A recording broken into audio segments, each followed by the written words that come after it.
Welcome to the You Couldn't Tell Me Shit podcast, the audio companion to the ongoing Substack serial. Sponsored by Old English 800 Life. You won't believe it's beer because it ain't. It's more liquor, bitch. And by Wendy's Hamburgers. Still wondering where the beef went? Stop. You got your beef right here. You couldn't tell me shit. Alright, y'all. It's time to get into the heart of what we're here for today.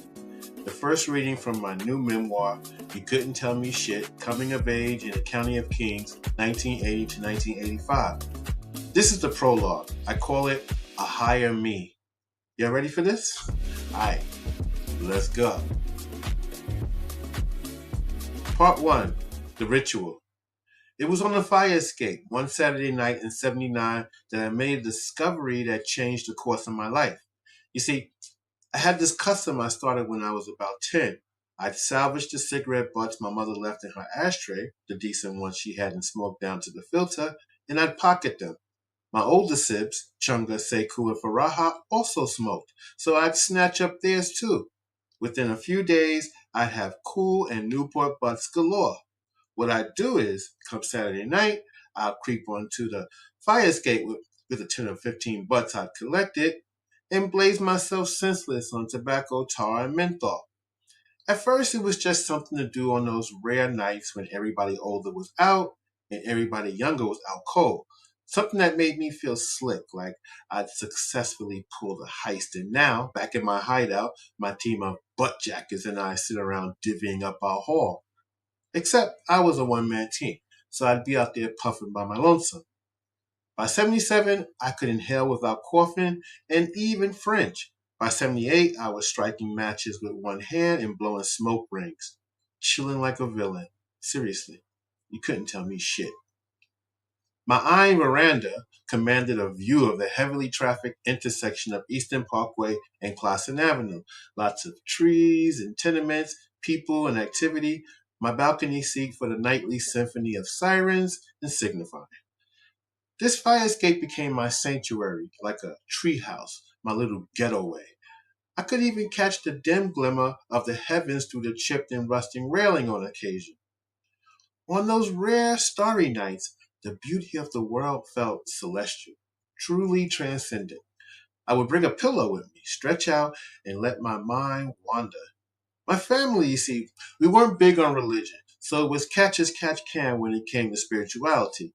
I got a little from here, a little from there, a little Reverend Ike, a little Muhammad Speaks, a little 700 Club, a little Yemoya and Obatala, and I needed a place to make sense of all of this.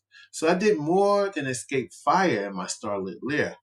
It was where I communed with the Creator. Down on the ground, God might be a big fucking question mark, but up there, in my hallowed space, the Creator was an absolute, and he had a master plan. By 79, my custom was more ritual than routine. Part 2, Lucy's. One day, I had to be 11 or 12. My mother sent me to the corner store, told me to get her some Lucy's, and handed me 50 cents. Lucy's?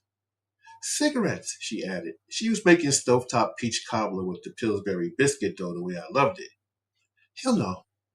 She was always sending me to the store for cigarettes, so I thought Lucy's was a brand new brand. Every time you turned around, there were new brands or new ads for old brands.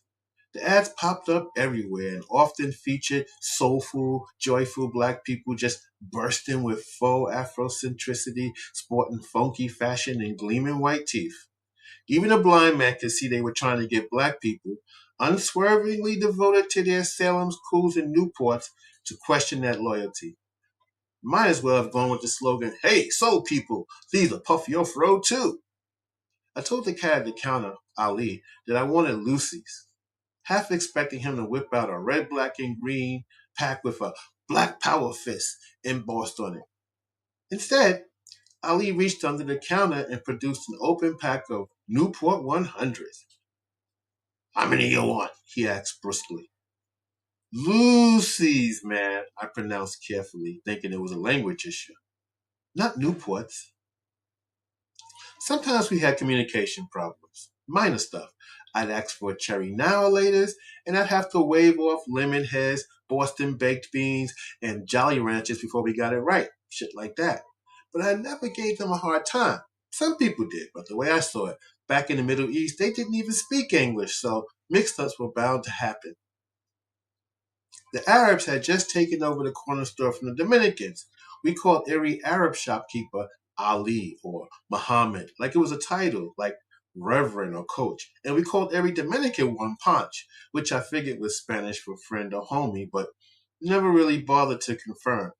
They always answered to it and never complained. Maybe they figured as long as they were on the receiving ends of our ends, we could call them whatever the hell we wanted. But trust me, if one of them walked into a black-owned bodega, as if, calling somebody Bertha or Pookie, that shit'd get straightened out right quick, and you could take that to the bank. You said Lucy's, right? He snapped, impatient now, taking Ma's money and dropping 10 cigarettes on the counter. These are Lucy's.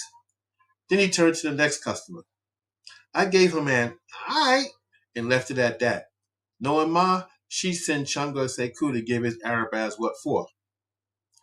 I told him you wanted Lucy's, I informed Ma when I got home. I handed her the cigarettes, and he gave me these. Ma lit one, dropped the rest in her apron's pouch, blew smoke out her nose, and said, "And?" Huh? These are Newports, I said, confused. Why you call them Lucy's? 'Cause they're loose from the pack. I let that sit a sec. Oh, snap, I get it. I laughed. Lucy's. After that, my butt-puffing days were numbered. If I had a nickel, I would cop a Lucy. A quarter, and I'd cop a couple 3 and some mints, because I just knew I was slick. Or I'd save up any chump change that came my way and sprang for a pack. Pretty soon I was hooked, practically a pack a week. Then, one Nicholas Day, I went scrounging through Ma's ashtray while she was out and struck some unexpected pay dirt partially buried in the ash beneath the butts. I knew what it was as soon as I spotted it. Part 3. The Roach. And why wouldn't I? Even when I was a kid, it was always around. Everybody puffed a little chiba. Ma smoked it with her friends all the time. She'd light up some scented candles or sandalwood incense or even break out the Ganesh cones to try and mask it. But we all knew candles plus incense plus hysterically laughing friends plus the Fifth Dimension or Chuck Mangione or Earth, Wind, and Fire meant it was chiba time. Even my big brothers puffed it, which is what made me want to try it. That is, until I'd hear people calling the chiba butts roaches. Wait, they use cockroaches as filters? Ew! That didn't just tamp out my curiosity, it stomped it out. I mean, I heard of chocolate-covered ants and seen all kinds of crazy shit in National Geographic, so it made sense to my preteen noggin that roaches might have other uses. I wasn't the brightest kid, I confess. Of course they weren't smoking actual roaches, I figured out eventually. Hell, we had enough roaches in my crib that my mother could supply filters for the whole block. Everybody's crib had them shit. At my neighbor's Ruben's crib, the roaches didn't even wait for the lights to go out. He had Atari, so I never refused his invites, but sometimes I was this close to saying, nah, I'm good, y'all go ahead. I'd feel my whole body was crawling with cockroaches every time I left his crib. I just knew I was ferrying his light-loving La Cucarachas back to Mikasa, stowed away in my shoes and pockets and shit. Ruben's crib gave me a roach phobia that I've never shaken, so I'd be damned if I was going to smoke them.